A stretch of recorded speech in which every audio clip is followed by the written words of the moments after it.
I remember how I used to convince people. What am I trying to say is, when God would tell me something, I would over-explain myself.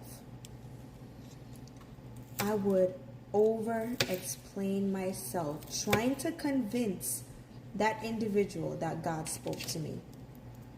And I thank God for opening my eyes so that I could see that about myself, that I would talk and talk and I would explain and say, God said this. And because I know a lot of people they kind of don't like when you say God told me this and God told me that. So I would try to put it in a way, or try to use a different term where I'm not saying God told me and God said this, but I don't remember how I used to put it. And I have been noticing this about myself for a long time. But after God opened up my eyes to that, I noticed, Vanessa, why are you convincing people? Why are you trying to force them to believe what God told you? If God tell you this and God tell you that, say it and move on. Nobody needs to co-sign on what God told you.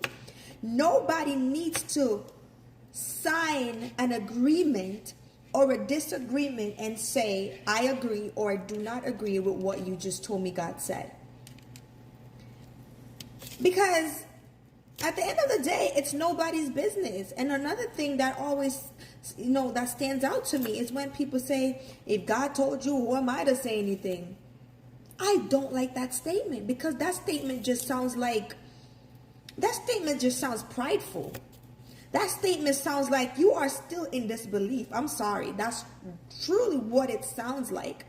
That you are in disbelief of what God told me. Because people have said that to me before. Well, if God told you, who am I?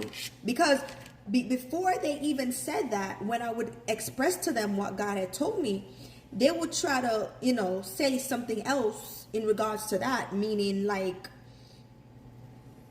are you sure God said that to you? Are you positive? And then they'll say, then I would now over-explain myself. And then this is when they would say, if God told you, then who am I? No, it's